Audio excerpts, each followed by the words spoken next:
I think Islam hates us. They have done nothing except wreak havoc and terror for our faith and our religion. When we stand up to those who oppress our communities, that Allah accepts from us that as a form of jihad. Foundations of society are fragile. We must be the shepherds of our own civilization. If anyone answers either yes or no without making necessary distinctions, both are not telling the truth. They're lying. Father, we pray that your word will become a hammer that breaks rocks into pieces. That you will raise up in this nation pulpits and prophets that will call the nation back to repentance. Will you distance yourself from those who think differently, or will you join us at the table and talk about what is really important? This is the Al-Ma'idah initiative, conversation without compromise. It's so easy. Get promotion, get grad school, get lawyered.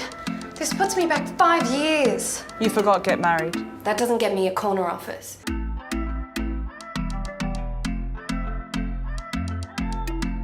You actually look so good here. Really? It's the V-neck. I'm joking. At least they're not nudes.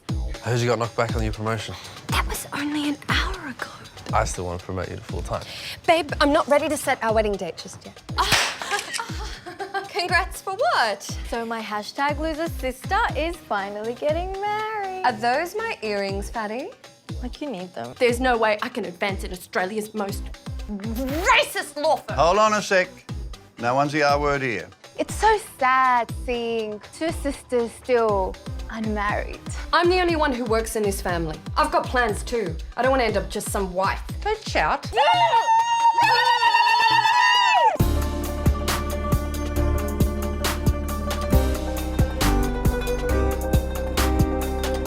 How about this? We'll add it to the pile. Give me more. More sus. Let me find my light.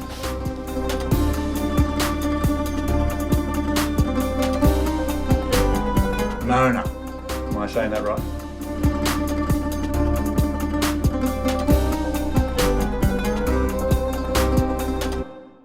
So, one really kind of weird observation is that I've watched two kind of media projects that have seriously tried to tell layered stories of Muslim women. And both of them are written and directed by Filipino men. Oh. Yeah. What's the other one? It's a movie called Women of the Weeping River by a guy called Sharon Dayok. Okay. I'll write that down. Yeah, I'll send you a link for it. I had him on the podcast as well, but it's a TVA Studios project, and they just released it on YouTube, so you can watch it now. But it's absolutely phenomenal movie. Very different tone than your show, obviously. This is a movie about the conflict in Mindanao and the role of women there as peacemakers and mediators. And it's a very intense experience, but it's well worth watching. So on that note, right, what inspired you to make this? That's interesting that you brought up the idea that, you know, two properties are out there that have been developed by Filipino people. Why that interests me is because prior to Halal Gurls, my biggest project that I did just before was called Tom Girl, which was a Filipino film, and it made me dive into like what I guess like explore what Filipino identity meant to me and explore it culturally. And I did sort of stumble across like this like Filipino culture is quite fluid, and it's quite like it kind of sits well in between Eastern and the Western world. Like, you know, we have a weirdly good relationship with America and with the Western world, but also we're also part of Asia as well. So I think like Filipinos are naturally used to traversing both, you know, traversing that tension between like, you know, homeland and also like the Western world. Which is why I do think that a lot of Filipino storytellers innately are attracted to stories of that tension. With Halal Gurls, the idea came about because I was actually helping one of my friends he's running a store called Hijab House. I don't know if you know about Hijab House. But they're one of Australia's most prolific modest fashion retailers. And I literally was helping him build the store. Like, creating, like making racks, like clothing racks, which have clearly all fallen down because I'm not the best at that at all. But over a week when I was in this store, about 20 hijabis, both from Sydney and Melbourne, were doing their shop training, and I just spent, you know, this intense week with them while we were all trying to build this store, and we would all have lunch together, and basically I could see that these women were really funny and fierce and resilient. And at the time, like this was maybe in 2017, 2018, there were a lot of Australian shows coming out that had, you know, diverse characters, and they always had one token hijabi woman who was usually some sort of victim, usually in some sort of, you know, high-end drama, usually not even played by a Muslim woman. And this was like to me, it was like this battle of like, in my own head, like, wow, this is how these women are being represented, but also like, this is how the women actually are, which is like fierce and fabulous and like, just like completely badass. So I kind of knew that there was another side to that representation that I wanted to tackle and show like the, you know, the funny side and the resilience that comes out of that, out of these women. So yeah. One thing that I've noticed, and I haven't studied this too closely outside of specifically Filipino and Saudi culture, but in this sort of growing global world we're in, I think a lot of Middle Eastern cultures, but especially Saudi culture and Filipino culture, you've had a lot of men who have been away from their families, and you grow up with a lot of guys who don't quite know what to do with their lives, and then women who are trying to fill in the gap, right? And that's kind of one of those stories that you're portraying, and that seems to be a common cultural thing across a lot of Arab cultures and Filipino culture, that you have this absentee fathers working in Dubai or somewhere, who's, you know, provides money but very little else, and everyone else just there to kind of like pick up the pieces. Yeah, in terms of, I think you're spot on, like in terms of, I guess like Filipino culture, and also, I mean, we tried to tackle like the Lebanese culture through Halal Girls, but we call it, I guess, you know, broadly speaking, like the Muslim culture in Australia. But yeah, I definitely think they both are examples of cultures that appear very patriarchal. Like, people think Philippines is, you know, Roman Catholic, and it's very stoic and very traditional, but it's actually quite progressive at the same time. And same with Middle Eastern cultures. I think like that's what spoke to me the most, is that the females in these cultures are so strong and underportrayed. We have this misconception that, you know, we're all living under oppression in our own communities, but really, you're completely right. Like, the men have gone out and, you know, done the whole hunter-gatherer thing. Like, they've gone off to work, and the women are left to run their families, and in turn become like it's almost like their secret matriarchal societies. So I was all about shining a light on that. So Jess, speaking to you here, you played your character very convincingly, because every Muslim friend group I have made has your exact archetype in it. So what for you drew you to this project and the character? It's funny, when I was first sent the brief, I was sent all the three main characters to review, and the one that immediately stood out to me was Fufu. And that was the one I chose. I don't know if you remember, Vonne, but when I walked into the room, they asked me, so, like, if you had to play a character, what would it be? And I said, I'd love any character, but I would really prefer Fufu. And because they were thinking that for me as well. The thing I love about Fufu is she's really straightforward. Egyptian women are known to be like that. They're very, very straightforward, very headstrong. They're the ones who run the family, really, in Egypt, even if the men don't want to admit that. And I think that's why I was really drawn to Fufu, because even though she was, you know, she was really a badass and she was really straightforward, she was also really loyal and really caring, and she has like that great balance of characters that I love to see in a character on TV. So yeah, that's why I wanted to do Fufu.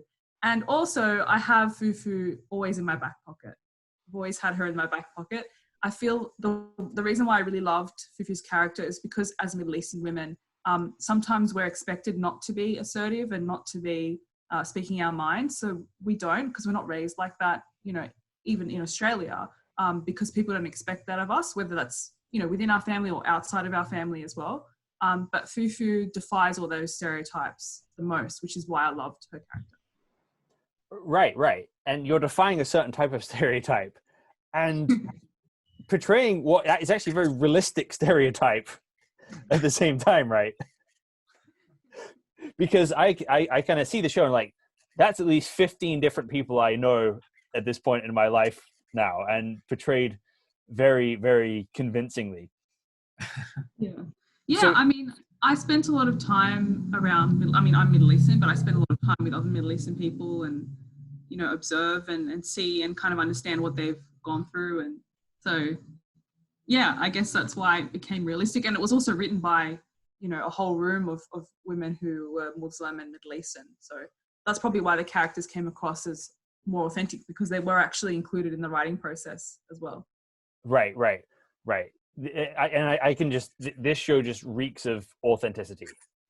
Every one of those people I have met at dinner parties, it's uncanny how realistic all of these different archetypes are when you actually interact with real Muslim friend groups. So for both of you, how are you hoping this show especially pushes people's perceptions of Muslim women or Muslims in general, and how people actually interact in society? Did you want to go, Jess? Or? Yeah, sure. I think Muslim women especially are, you know, stereotyped as repressed, and they don't have their own voice, and they're not able to make their own decisions without consulting their husbands and things like that, which it might be true in some families, but that's true in all cultures and all religions anyway. So the thing that I would like to see is for women, especially Muslim women, to just be perceived as normal people and to not be, you know, treated differently just because they have a religious belief or have chosen to wear a hijab out of their religious beliefs. That's pretty much it, just the same as everyone else. Yeah, we definitely took that approach when writing and developing the story. We wanted to show, the one thing that the writers' room all agreed on was like, you know, we wanted to show these women as humans, which means like showing them at their greatest, but also showing them at their most flawed. You know, like getting the light and shade of an actual person means that you can actually represent them wholly. And in terms of, I guess, what I hope people have gotten out of it, we've always envisioned Halal Girls to be a diasporic story. Like, we don't shy away from that. We're very, we're very concentrated on the idea that it is still also an Australian story, as well as a culturally nuanced story as well. Like, this is a story that, you know, is literally on the streets of Western Sydney. So we kind of really wanted to base it in a local neighborhood and to have a local feel to it. Because I guess in Australia and in Sydney itself, like, there is quite a lot of geographical prejudice against Western Sydney. So we thought, you know what, like, we're going to write what we know, and we're going to write and film on the streets that are largely unseen, because like, this is a part of the Australian landscape and an Australian story that needs to be told as well. We were working, in terms of the project, we were working with ABC, like Australian Broadcasting Corporation, which is one of our biggest broadcasters in our country. And that definitely was a balancing act, you know, between like trying to deliver a show that could go to market, you know, like that could sell in their eyes, but also empowering, I think, the right creatives to tell the story that they wanted to tell as well. So if anything, I just hope that people start to see these women as, just as fierce and resilient and human as they are as well, despite their religious beliefs. I think one of the things I found most surprising about the show is it's kind of it seems to have quite an optimistic view of the relationship between Muslims and non-Muslims. That ultimately, that she actually gets the promotion, not the promotion, but the scholarship at the end, and that the people around her are in fact on her side, was something that I wasn't kind of, it surprised me a little bit at the end. I wasn't quite expecting it to go that direction. Is there a reason you chose to go in a kind of optimistic route? But is it just sort of ending the story on a high note, or is it like what are you hoping to do with that kind of storytelling?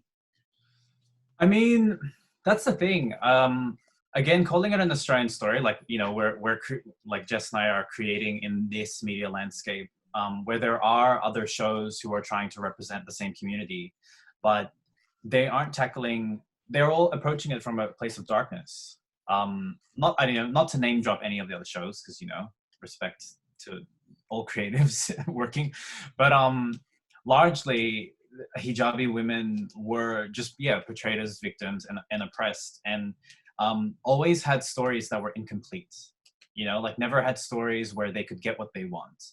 And in terms of how we developed it in the writers' room, like a lot of the conversations were around the fact that we didn't want any of the women, but particularly Mona, the lead, like we didn't want her story to be about being or coming to terms with her Muslim identity. We wanted to make sure that all the three characters wanted things that like normal people did. So for Mona, like she just wanted a promotion and to take care of her family.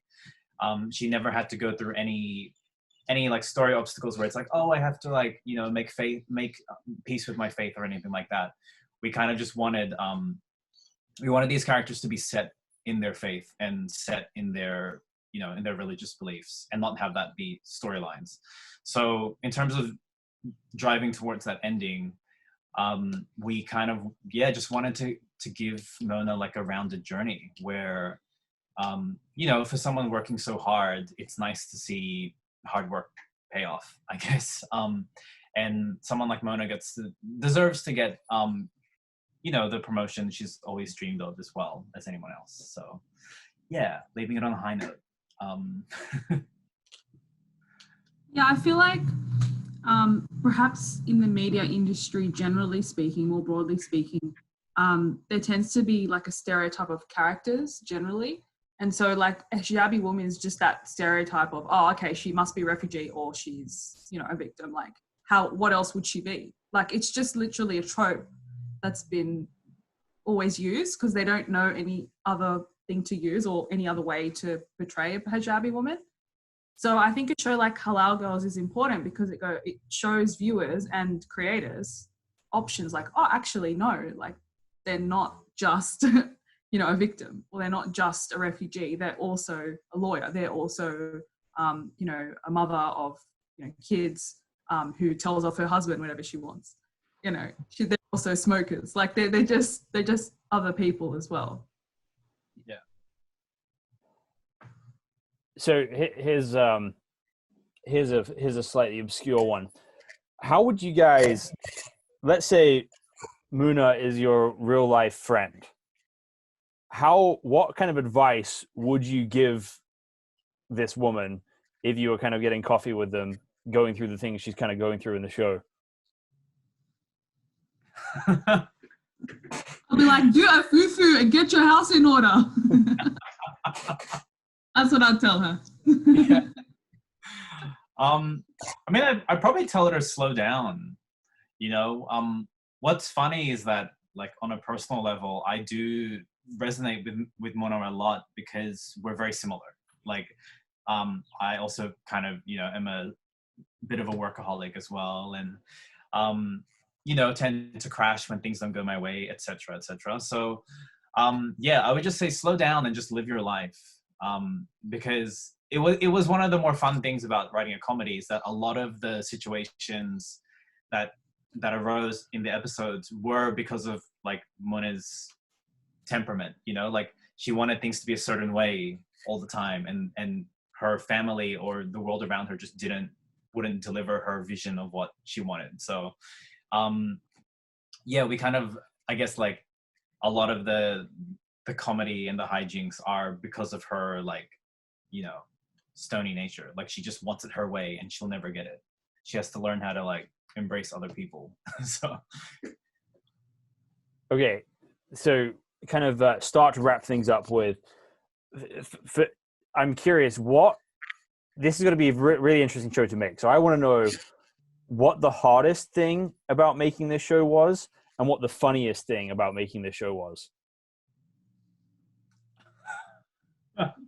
Fun. I think the hardest thing making the show was, I think, definitely me and the other producer, Petra Lavrentiuk.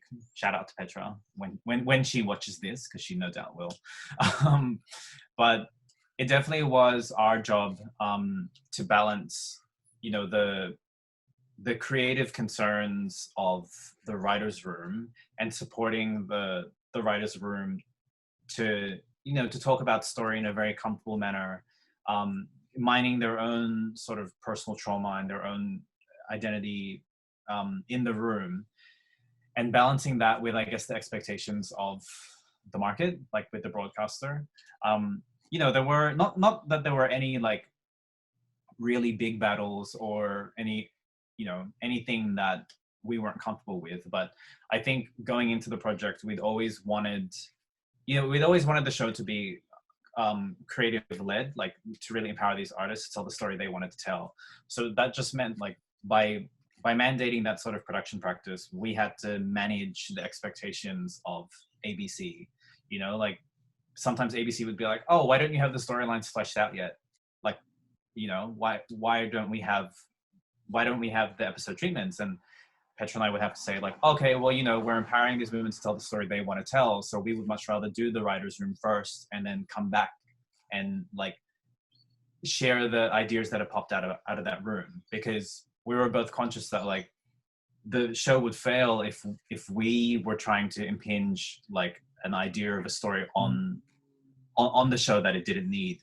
So that balancing act was definitely the hardest. There was a lot of back and forth, but I think like learning how to interpret notes and like if a broadcaster is like, oh, we want the show to be more sexy, like in regards to Halal Gurls, like we had to be like, okay, like they don't obviously mean sexy as in sexy, so like what does that word actually mean for a broadcaster? And we kind of had to go back and like, oh, it might mean like more emotional drama between characters, so we'll throw that into the room.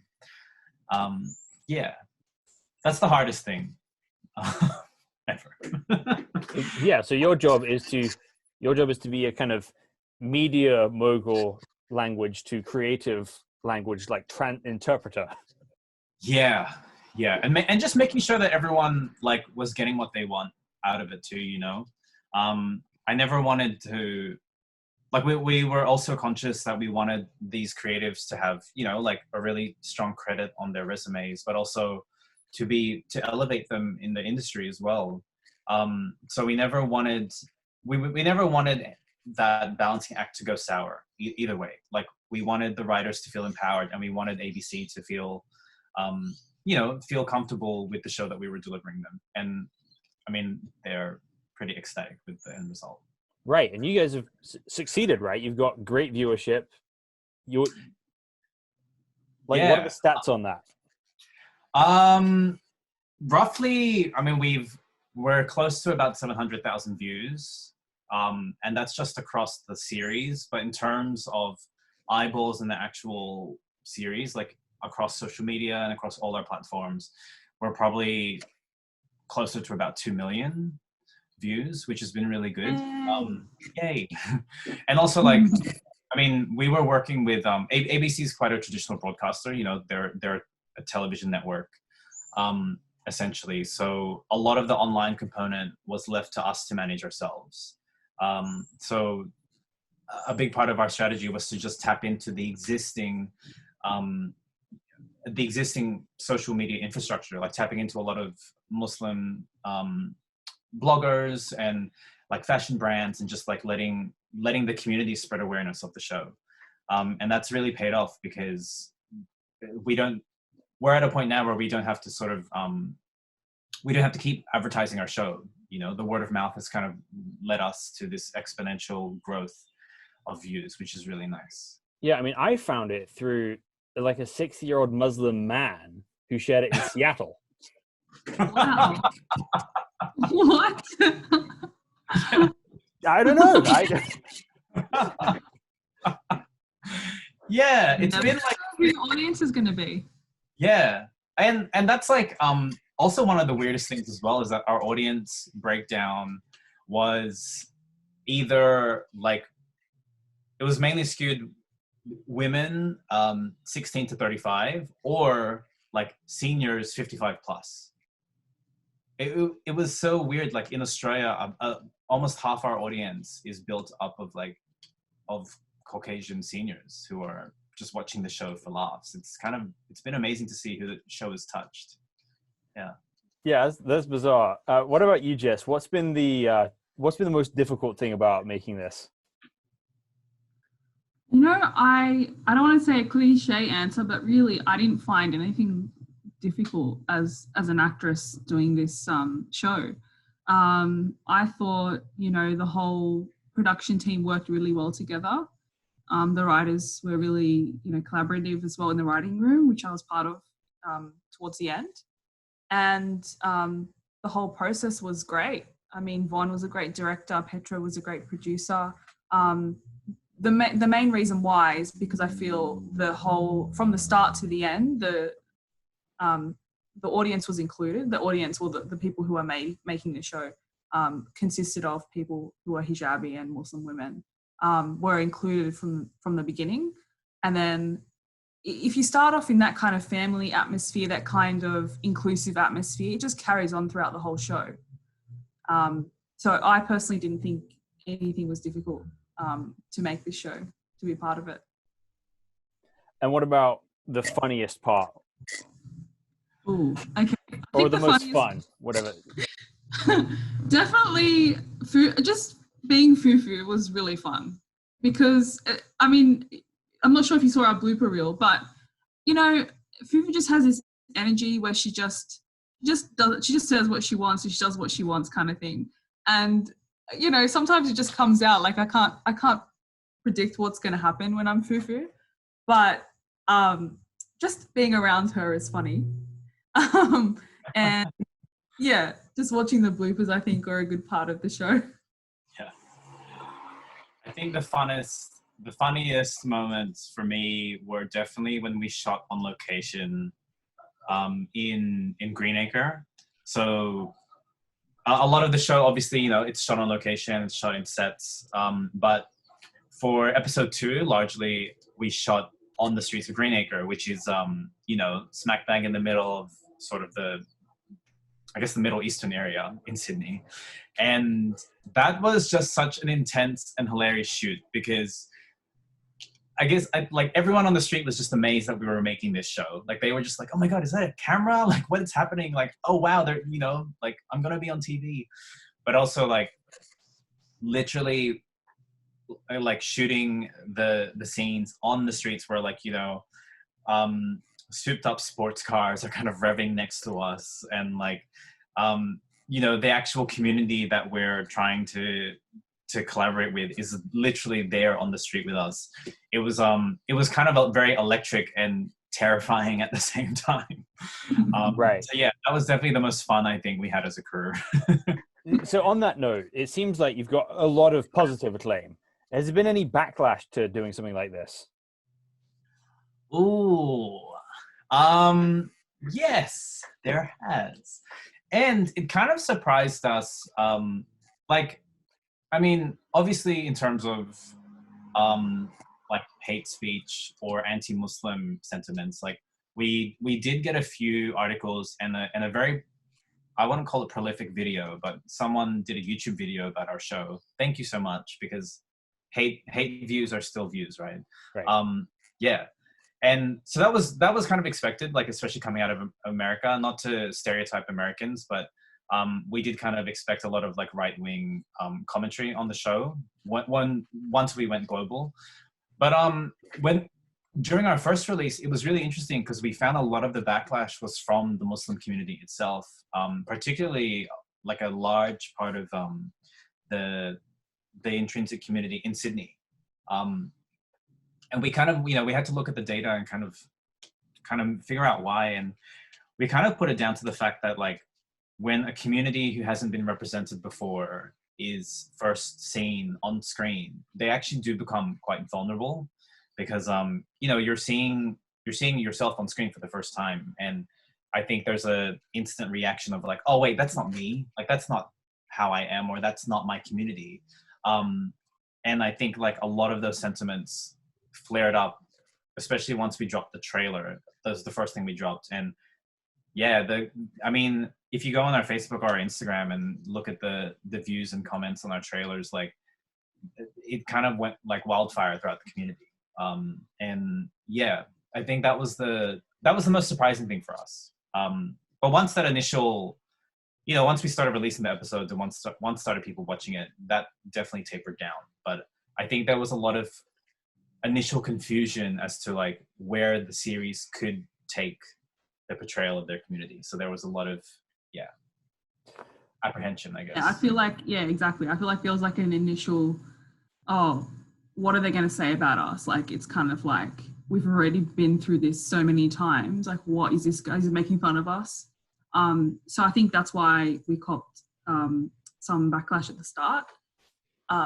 Yeah, as you said, I think once people saw the show, they were like, okay, no, this is actually meaningful and it's done, with the community involved. So we didn't get as much backlash, I feel, when the show went on. Yeah. It makes a lot of sense to me what you've experienced, right? Because even within the show, clearly in the Middle Eastern culture, you have this big honor shame culture. And I think a lot of Muslims are very much trying to manage their kind of PR, right? Because they, as you said, they have had bad PR and representation in the past, which almost makes them overly polished in some ways, right? And what the story you're telling is not a polished story, as you're saying. It's one that shows the good parts and the bad parts. And ultimately, that's going to do better things for the community than having this very polished, unrelatable thing. Yeah, we definitely after about 2 weeks or a month, we had enough data on our social media to kind of figure out the patterns that people were creating and in the behavioral patterns. And it was fascinating. Like, I won't obviously mention any names particularly, but there were a large part, basically on the trailer especially, a lot of the comments were negative, especially from a lot of Muslim women themselves. They would just be like, oh my God, what is this? No, like, aren't they tired of laughing at us, etc. But then it was interesting because those comments were public facing. But then on the underside of that, we have, our private messages, through Instagram and Facebook, which are privy only to the show's creators and the creatives. And we were getting a lot of personal messages being like, wow, I'm finally seeing a story that I can see myself in. And like, oh, wow, I want to, send me a link. I want to binge watch this like in private. And so a lot of women were like contacting us privately saying how much the show has lifted them up. And not to comment, I guess, on like their familial structures or like how they live their lives, but I think it really did become a secret guilty pleasure for a lot of females in the community. Where publicly they had to, a lot of males were like, oh my God, what is this show? And the women had to be like, yeah, this is a weird show. And secretly they were sort of watching it. So that was, we definitely saw that and started to lean into that as well. We definitely rethought, our Instagram and our socials, and we really wanted to. We worked with ABC on this as well. We really wanted to make our social media a really safe space for discussion with a lot of our viewers and a lot of our fans, because we felt like they maybe didn't have a lot of other avenues to discuss things like this. Hence why a lot of our social media strategy is related to like uplifting the whole Muslim community, you know, and saying like, you know, these are Muslim businesses you can tap into. This is a really cool Muslim blogger. You should be on the watch for as well. Like we kind of really like uplifting the whole community now. Yeah. Right. It makes sense. Have you been called Israeli spies yet in the comments?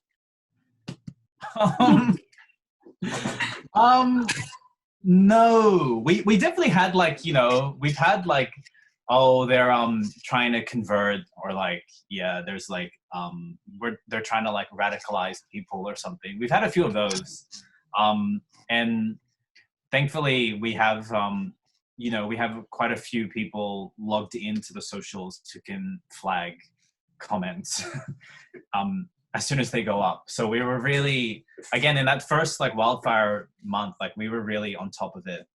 But yeah, it's been good recently. I think the negative backlash in some ways is going to just be a demonstration that you're onto something real with the story you're telling. Yeah. And you've got a real grasp of the community, but you also have people who really wish the community wasn't like that, and people who don't want people to see the community like that. And you'll always be a little bit unpopular with those people, but it's only because you're telling something that tastes like the truth. Yeah. I mean, that was, I'd be interested to hear what you think about this, Jess, but like we kind of knew that, that vulnerability that the community had was going to happen, you know, especially after the first trailer. And Petra and I did have to go back to the drawing board and really focus on the fact that like we wanted to push the show out as itself. Like we wanted to push Halal Gurls as its own identity. So we were really conscious of like, you know, letting, for example, like advertising Fufu as the character and, you know, all her hijinks, but kind of not pushing Jess, the actress, so much. Because we felt like, in a weird way, we wanted to try and protect the real life creatives behind the show because of that reason. You know, like we all most of the creatives live and work in Western Sydney. We're all kind of like walking around these streets and we're kind of representing our own neighborhoods. So there was like a real safety concern with that as well. Yeah, I don't know if you felt that, Jess, at all. Well, I just think it was great to have the characters speak for themselves. I mean, I just think the characters were in and of themselves selling the show enough for the, you know, the actors didn't need to be like, you know, the center of the show, because it was really more about the story and the characters than the actors.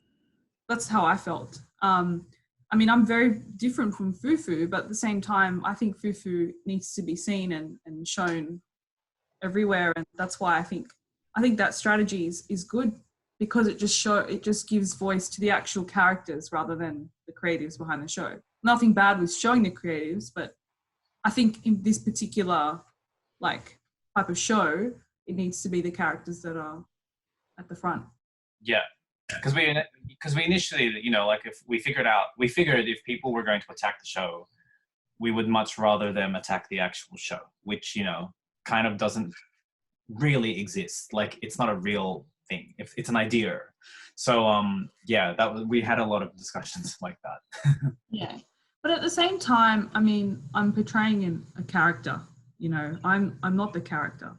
And I think as an actor, I'm not sure about maybe as a writer or creative, it's different. But as an actor, you know, I'm going to be playing many different roles that I'm not necessarily going to be like in real life. Yeah, so I'm not sure if that, I mean, that for me just provides me with, yeah, I mean, it's a character and needs to be seen. Yeah. Yeah. So I'm curious, I don't know if you're allowed to talk about this, but yeah, any plans for season 2?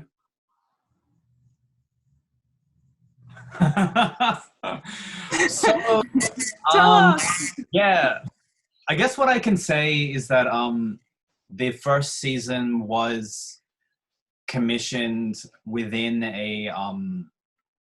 like a capped initiative. So we were actually funded through something called the Digital First Comedy Initiative, with ABC and with a state agency, Create New South Wales, funding us as well, which meant that like technically we were only commissioned to do the first series, right? Like and that's largely why we wanted to deliver a circular story, like a nice little package. Obviously the show has done really well, and we are one of, I think, the most highly viewed shows, short form shows on the ABC Comedy YouTube channel right now. Across the series, we just have like, basically a lot of people who start our first episode.